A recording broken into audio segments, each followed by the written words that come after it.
부산 남교회 TV 신앙예배 8번째 두 번째 이야기 교회의 확장입니다. 오늘은 월요일에 이어서 교회가 어떻게 확장되어져 가고 있는가 하는 부분들을 같이 생각해 보려고 합니다. 고넬료의 회심을 통해서 우리가 하나님께서 모든 세상, 모든 사람들에게 복음이 전해지고 모든 사람들이 하나님께로 돌아오기를 원한다. 그래서 그리스도인들은 이런 선을 넘어가는 자들이다. 그런 얘기를 우리가 월요일에 같이 나눠보았습니다.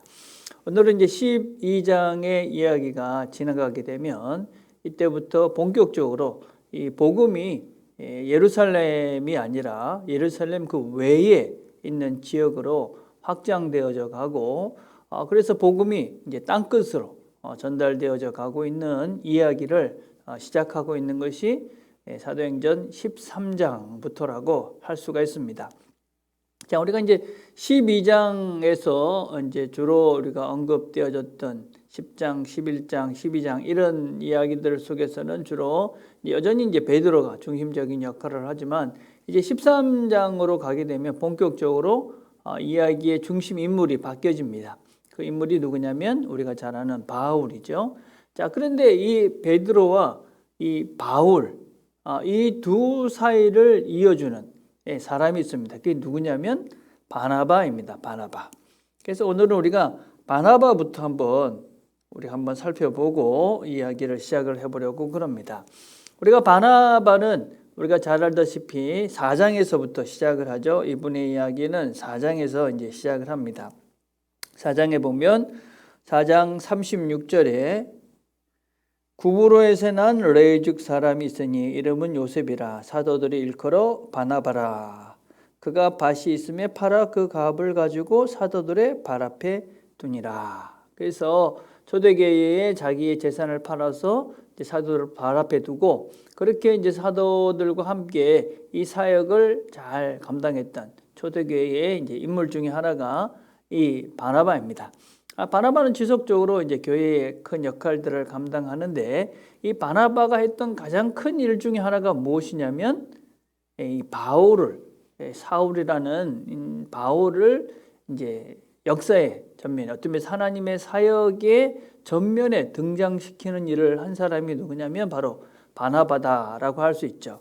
우리가 이제 9장으로 가보시면 바울이 이제 회심을 하고 그다음에 여러 가지 일들을 겪고 난 다음에 바울이 이제 예루살렘으로 오게 되어집니다. 그 예루살렘으로 왔을 때에 사도들에게 이 바울을 소개했던 사람이 누구냐면 바로 바나바입니다.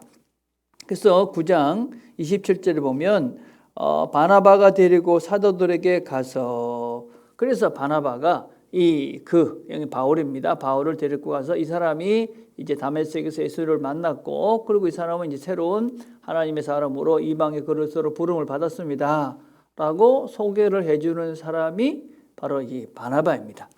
자, 그런데 우리가 알다시피 바울은 예루살렘에서 사도들을 만나고 난 다음에 거기서 너무 열심으로 복음을 전하다가 문제를 일으키고, 그래서 사도들이 형제들이 그를 다소로 보내게 되줍니다. 그래서 그는 다소에서 10년 넘는 시간들을 보내게 되어지죠. 그렇게 10년 넘는 시간을 보내는 동안에 예루살렘 교회 그리고 이방 교회들은 성장을 해가기 시작을 합니다.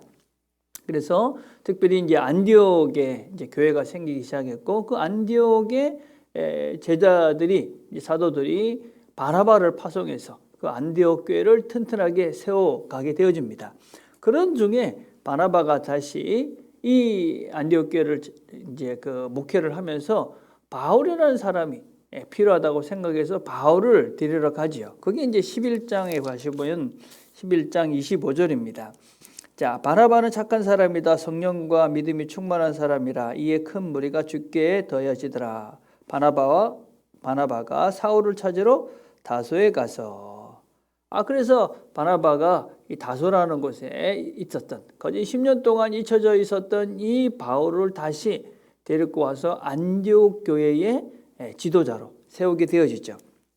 그래서 우리가 이제 13장에 가보시면 이제 안디옥 교회의 지도자들이 나옵니다. 선지자들과 교사들이 있으니 곧 바나바와 니그라는 시몬과 쭉 얘기하고 마지막엔 사울이라. 그래서 이제 사울이 이제 안디옥 교회 지도자로 이제 바나바와 같이 사역을 하고 있다라는 것을 볼 수 있죠.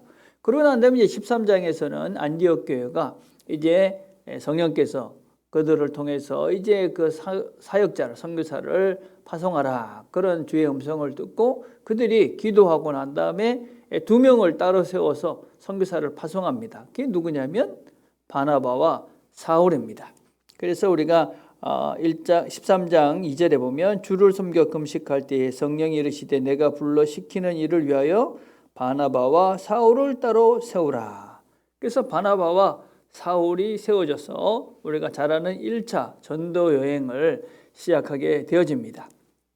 자, 그래서 이제 1차 전도 여행을 하고 난 다음에 다시 우리가 15장으로 가면 15장에 우리가 예루살렘 공회 좀 이따 이제 살펴볼 것인데 예루살렘 공회를 하는데 거기서도 이 바나바와 사울이 다시 이방 교회에 어떻게 이방인들에게 하나님께서 성령께서 임하셨는지를 증언하는 일을 하게 되어지죠.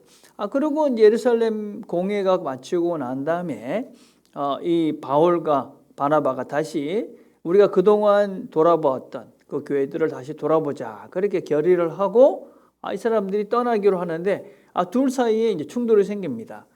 왜 그러냐면 마가 요한, 마가를 데리고 갈 것인가 말 것인가, 이것 때문에 이제 둘이서 이제 의견 충돌이 생겨집니다.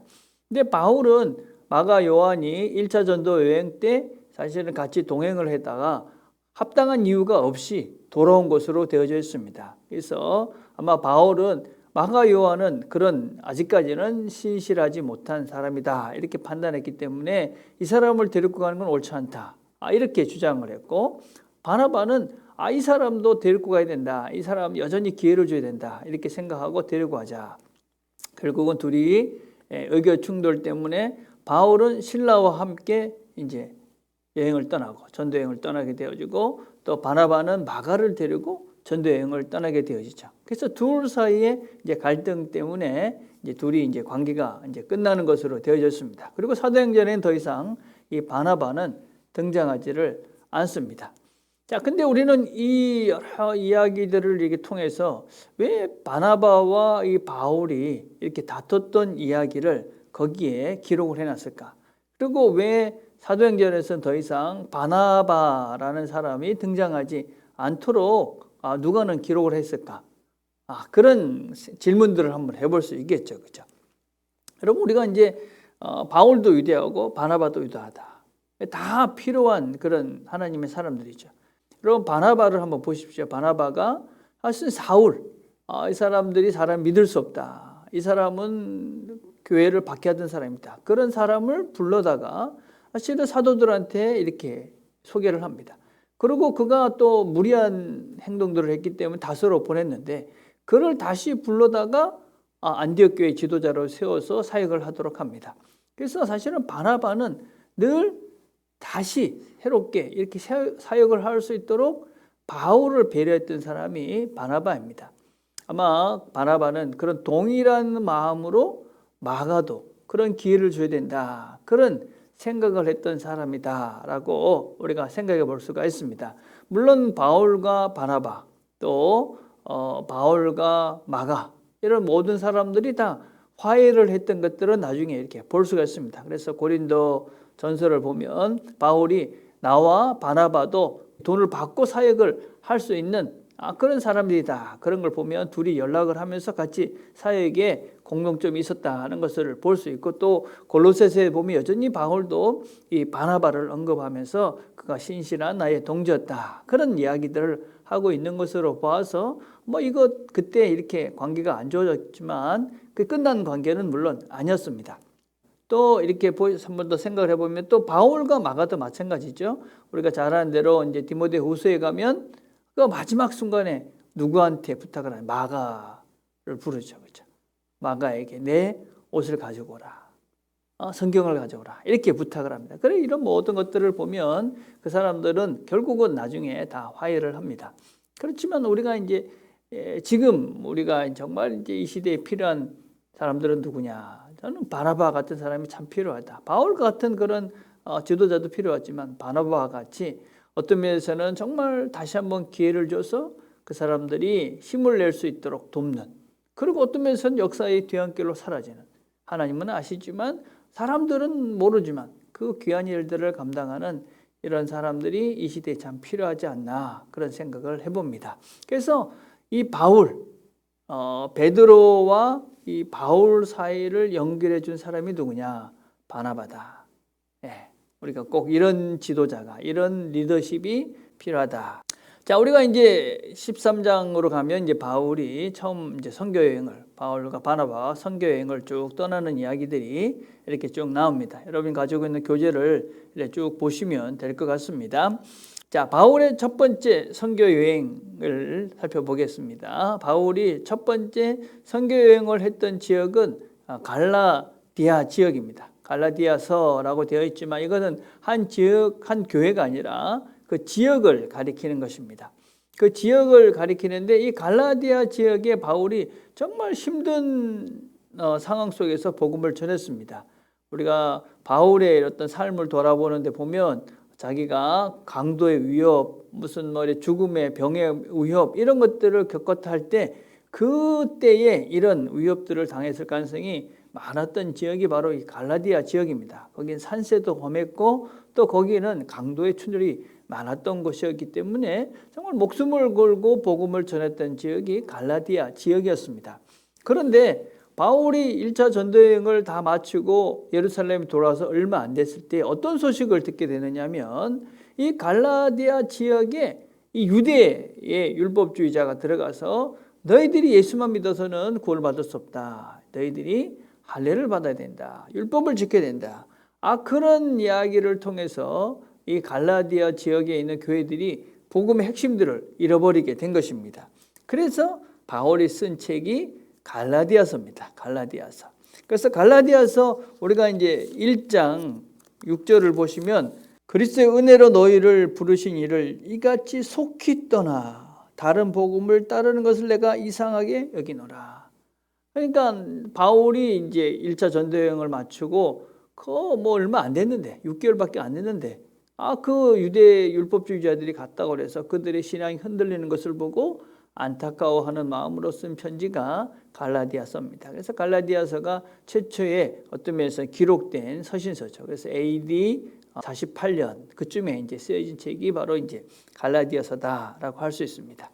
자, 이런 이제 이방인들과 이방인 그리스도인들과 그다음에 유대 그리스도인들 간에 이제 충돌들이 생기기 시작합니다.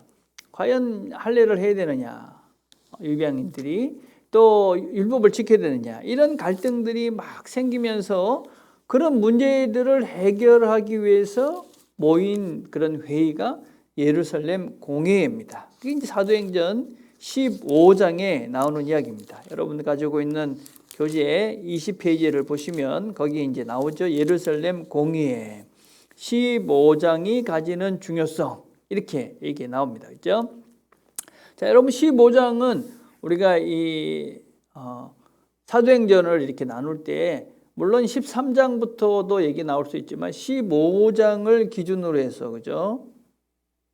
자, 이 전반부는 사실은 이제 베드로가 주인공이라고 그러거든요. 이제 바울. 그래서 완전히 이제 이 두 부류가 15장을 중심으로 더 이상 이제 베드로는 사도행전에 등장하지 않습니다. 완전히 나눠지는 것을 볼 수가 있죠. 그죠? 자, 그다음에 이제 이전까지는 중심지가 여전히 예루살렘이 모든 것의 중심이었습니다. 그러다가 이제 15장이 지나가면 어떻게 되느냐면 이제 땅끝, 특별히 이제 이방을 향해서 이제 중심적인 포인트가 이제 이방 쪽으로 이제 뭐가 변해져 가고 있다 하는 것을 볼 수가 있습니다. 자, 그다음에 이 15장의 어떤 회의라는 이런 장면들을 통해서 이전까지는 지도자들이 주로 이제 사도였습니다. 사도. 이때부터는 장로라는 새로운 직책. 그래서 어떤 목회자적인 이런 사람들로 이 이야기들의 중심 포인트가 이제 바뀌어져 간다. 이런 것들을 볼 수가 있습니다. 그래서 이 회의가 대단히 이제 중요한 것이 첫 번째 회의죠. 공의회가. 여러분 이 공의회의 어떤 이런 그 결정 대단히 중요하고 소중한 것입니다. 그래서 사실은 공의회가 제대로 된 역할들을 해야 되는 것이죠. 공의회 이건 정치를 하는 데가 아니라 성도들의 실제적인 문제에 대한 답들을 신학적으로 논쟁하고 토론해서 결론을 내서 성도들이 바른 신앙의 길을 가도록 돕는 곳이 회의죠. 원래 노회총회가 그런 걸 하는 데가 저는 회의죠. 공의회라고 할 수 있죠. 자, 그래서 이게 예루살렘 이 공의회가 첫 공의회입니다. 공의회. 아주 중요한 것이죠. 그래서 가톨릭에서는 이 공의회의 무게를 아주 크게 두죠. 그래서 성경과 거진 같은 무게로 둡니다. 그래서 공의회에서 결정한 것은 반드시 모든 캐톨릭 성도들은 따라야 됩니다.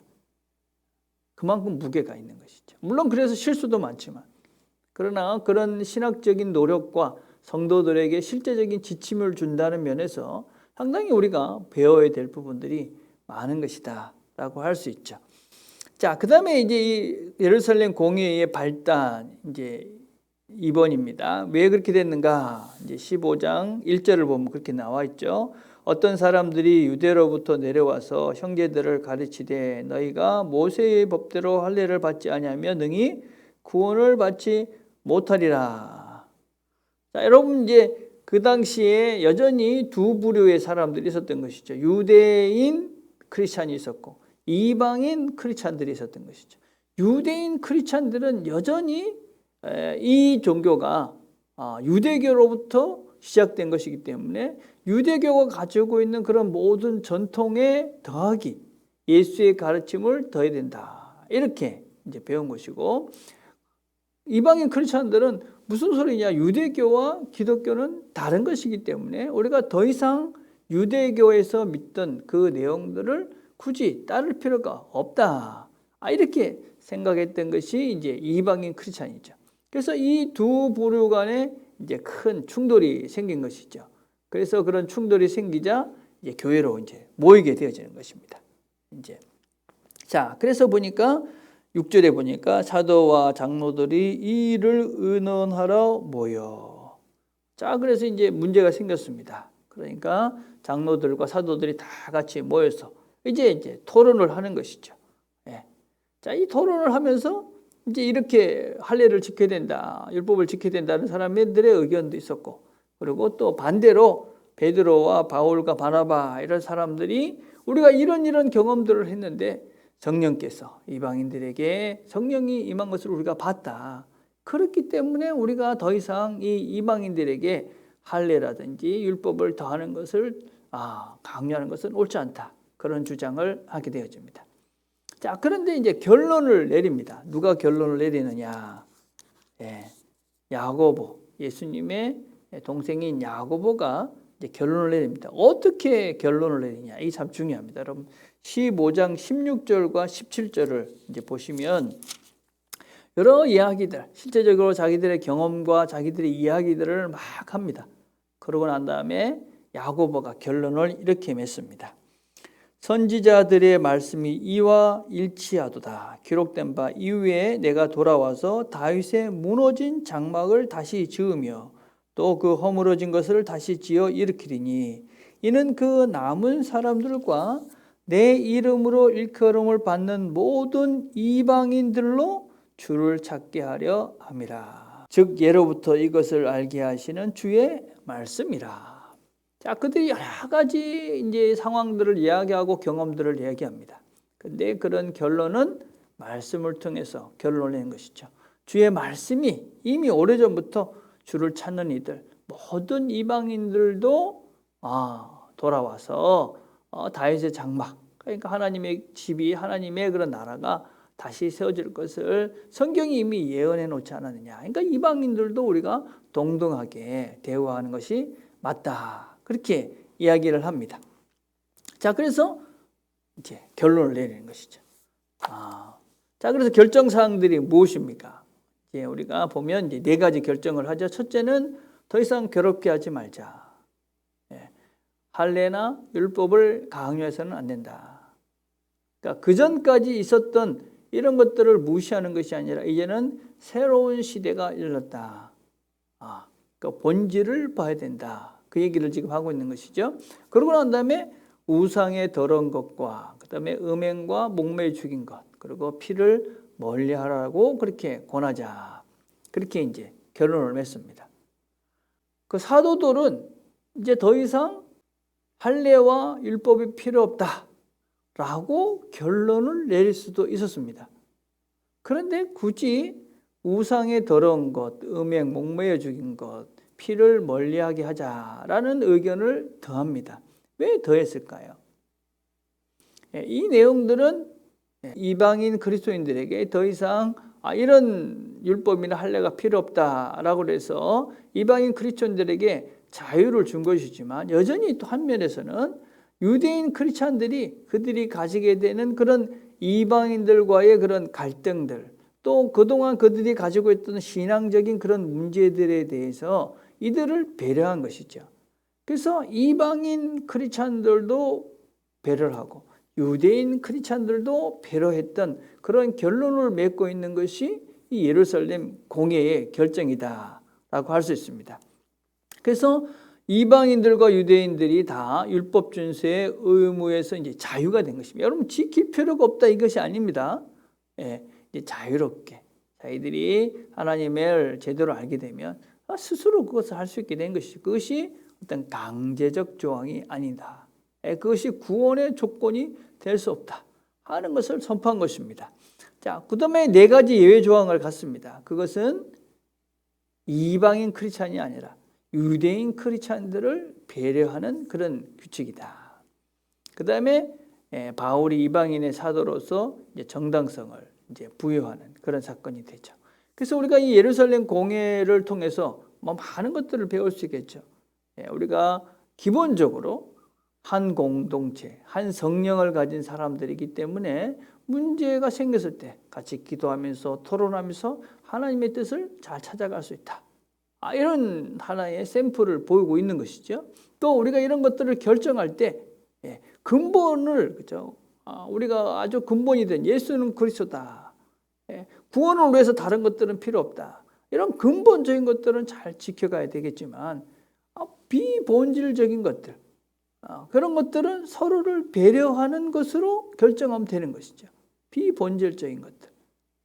무슨 옷을 입을 것인지 찬양을 어떻게 할 것인지 어떻게 모일 것인지 이런 비본질적인 것이죠. 무엇을 먹을 것인지 막을 것인지.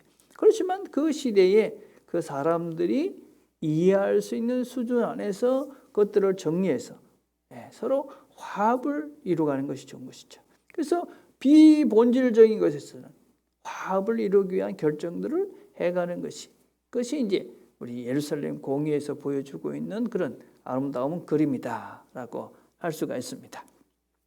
자, 그리고 난 다음에 이제 예루살렘 공회를 마치고 난 다음에 다시 바울과 바나바가 이제 우리가 그동안 돌아왔던 사람들을 다시 돌아오자. 그렇게 이야기를 하고 난 다음에 이제 둘의 의견 차이가 나고 그래서 바울은 실라와 그다음에 바나바는 이제 마가와 함께 따로 여행을 떠나게 되어집니다. 그래서 이제 바울과 실라의 그런 이야기들로 이제 연결되어지고 있는 것이 이제 2차 전도여행 사도행전의 기록입니다. 자, 근데 우리가 2차 전도여행을 보면서 우리가 이제 조금 더 생각해 볼 것은 바울이 원래 원했던 것은 소아시아 지역이었습니다. 소아시아. 그 밑에 지역이었죠. 그런데 성령께서 그를 막습니다. 그래서 이제 위쪽으로 가려고 그러니까 또 그것도 막죠. 그러고 난 다음에 성령께서 그를 이제 마게도니아로 유럽으로 가라 이렇게 말씀을 하셔서 이제 유럽으로 가게 되어지는 것이죠. 자, 우리가 이런 것들을 보면 성령께서는 항상 뭐든지 그냥 하라 하는 것보다 하지 마라 하는 것도 있다 하는 것을 늘 명심하셔야 됩니다. 성령께서 우리가 하나님께서 원치 않는 길들 이게 무슨 뜻인지 모르지만 멈추게 하는 것도 있다. 그것도 하나님의 뜻이다. 내가 원하는 것을 무조건 하는 것이 하게 해주시는 것이 성령이 아니라 내가 원하는 것을 받기도 하시는 것이 성령의 뜻이다. 이런 것들도 우리가 꼭 기억을 하실 필요가 있죠. 자, 그래서 이제 넘어가서 첫 번째 시작되는 교회가 이제 빌립보 교회죠. 뭐 여러 가지 이야기할 것이 참 많지만 이제 쭉 넘어가 봅시다. 넘어가 보고 그래서 여러분 이제 성경을 쭉 읽어가 보시면 우리가 꼭 한번 짚고 넘어가야 되는 것이 어디냐면 17장의 이야기입니다. 이 아덴에서 했던 그런 이야기인데 아레오바고라는 그런 그 광장에서 바울이 이제 그 설교를 하고 있는 장면이 17장에 나오는 이야기입니다. 우리가 이 아레오바고의 설교를 통해서 타종교에 어떻게 이제 접근을 할 수 있을까 하는 그런 아주 이상적인 그런 그림들을 우리가 볼 수가 있죠. 우리가 이 아레오바고의 바울의 설교를 잘 살펴보면 첫째는 무엇보다도 타 종교를 무시하지 않았다 하는 것을 우리가 잘 볼 수가 있습니다. 뭐라고 얘기합니까? 너희들에게 참 종교성이 많도다. 너희들이 알지 못하는 신을 섬기는도다. 여러분, 바울이 그런 사람들을 보고 너희들은 무식하다, 너희들은 무상을 섬긴다 그렇게 얘기한 것이 아니라 너희들이 참 종교성이 많도다. 알지 못하는 신까지 섬긴다. 그래서 그 타 종교를 여러분 인정했다라는 표현을 조금 이제 우리가 조심해야 되겠지만 괜찮다는 것이 아니라 그들의 종교성을 그대로 바울은 받아줬다 하는 것입니다.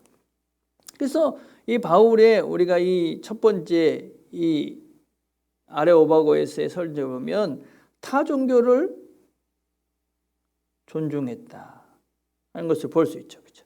자, 두 번째 이 설교를 잘 들어보시면 바울은 예수님보다는 하나님께 집중한 설교를 하게 됩니다. 자, 이들은 전혀 메시아나 예수님에 대한 전제가 없던 사람들입니다. 그렇지만 그들 모두가 아는, 모든 사람들이 다 아는 건 뭘까요? 그건 세상이 있다는 것입니다. 그리고 이 세상은 누군가에서 만들어졌다는 것이죠. 이 세상을 만든 분이 도대체 누구라고 생각하느냐? 이렇게 이제 접근하고 있는 것이죠. 그래서 이제 예수님에 대해서 전혀 들어보지 못한 사람들에게는 이 예수님이라는 그분보다는 이 세상을 만든 창조주, 그 창조주가 누구라, 이 세상이 그냥 만들어지지 않았다고 그들이 알지 못하는 신, 이 세상을 만든 그 어떤 신에 대해서 섬기고 있는 그분을 이제 소개하는 것이죠. 그래서 예수님보다는 하나님을 통해서 이들에게 이 세상을 만드신 그분이 계시다 하는 것들을 소개하고 있는 것이 사실은 이 바울의 설교다라고 할 수 있습니다. 자, 세 번째 우리가 또 놀라운 것은 무엇이냐면 이 바울이 타종교에도 하나님의 형상, 이미지가 있다. 그래서 어떻게 설교를 하고 있느냐면 하나님은 너희들에게 아주 가까이 있다. 그래서 너희들이 더듬어 그를 찾을 수 있다. 이렇게 선언을 하고 있습니다. 그러니까 너희들이 비록 다른 종교를 이렇게 믿고 이름 모를 신까지 섬기고 있지만 그분은 너희들이 제대로 눈을 들면 그분을 너희들이 이렇게 찾을 수 있다. 그래서 다른 종교를 갖고 있는 사람들조차도 그 속에서 질 대신 하나님을 찾을 수 있는 가능성이 있다라는 것을 열어놓고 있습니다. 여러분, 이게 왜 중요합니까? 우리 모두는 하나님이 만드신 거예요. 그래서 우리 안에는 하나님의 형상이 있어요. 근데 사람들은 그 하나님의 형상을 이게 부패해가지고 타락해가지고 하나님 형상을 못 찾는 거잖아요. 모르는 거잖아요. 그 만든 그분이 누군지를 모르는 거잖아요. 그래서 우리가 믿지 않는 자들에게도 어떻게 당신에게도 하나님을 찾아갈 수 있는 가능성이 있다고 이야기를 해야 이분들도 진리를 찾을 수 있지 않겠습니까? 그렇게 우리가 이 타 종교와의 어떤 그런 컨택 포인트, 접촉점들을 만들어가는 것이죠. 자, 그런데 우리가 이제 4번도 대단히 이제 중요합니다. 자, 바울은 이제 이 설교를 하고 난 다음에 이제 결과를 볼 수 있습니다. 결과 이렇게 보면 32절에 보면 그들이 죽은 자의 부활을 듣고 어떤 사람은 조롱도 하고 어떤 사람은 이에 대하여 내 말을 다시 듣겠다 하니 이에 바울이 그들 가운데서 떠나매 몇 사람이 그를 가까이하여 믿으니 그 중에는 아레오바고 관리 디오누시스와 다말이라 하는 여자와 또 다른 사람들도 있었더라. 자, 바울이 이런 복음을 다 전하면서 그가 맨 끝에 아마 부활에 대한 이야기를 했던 것으로 볼 수 있어요. 왜 그렇습니까? 죽은 자의 부활을 듣고 이 하나님에 대한 이야기를 너희들 안에 이런 그 하나님을 알 수 있는 이런 것들이 있다. 이렇게 이야기하고 난 다음에 이 하나님이 이 예수를 다시 살리셨다. 죽은 자를 살리신 그 하나님, 그 예수는 하나님이다. 이런 복음을 전했을 가능성이 많죠. 왜냐하면 죽은 자의 부활을 듣고 이런 말을 통해서 우리 바울의 설교 안에 예수의 부활에 대한 이야기가 있었다는 것을 볼 수 있죠. 자, 그러니까 사람들이 어떻게 합니까? 어떤 사람은 조롱도 하고 어떤 사람은 이 일에 대해서 다시 듣겠다 했다 이렇게 얘기합니다. 그러고 난 다음에 그 지역에는 사람들을 믿은 사람이 되게 적었다라고 성경은 기록을 하고 있습니다. 자, 예수의 부활.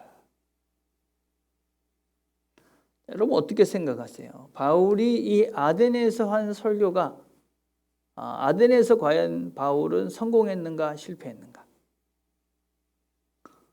우리가 이제 세상적인 기준으로 따지면 아직까지 우리가 생각했던 방법을 따지면 바울의 이 아덴에서의 설교는 실패한 설교다라고 할 수 있겠죠. 왜 그렇습니까?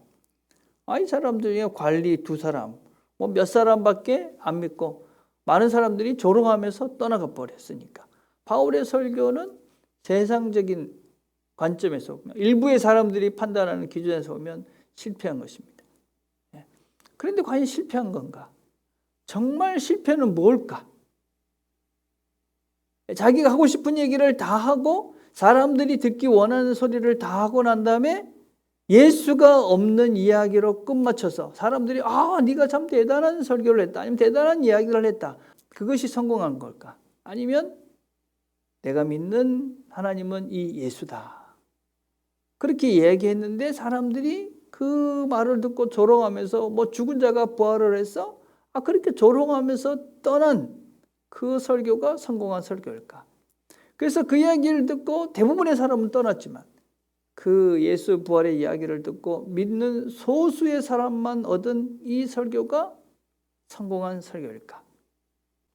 오늘 이 정도 하겠습니다. 여러분 한번 우리의 삶 속에서 무엇이 정말 성공인가 하는 것들을 생각해 보는 그런 하루가 됐으면 좋겠습니다. 기도하겠습니다. 하나님 아버지 감사합니다. 오늘도 교회의 확장들을 통해서 성령께서 어떻게 역사하시고 또 무엇을 우리가 추구해 가야 될지 생각을 나눴습니다.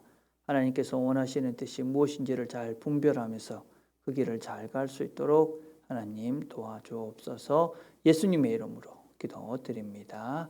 아멘.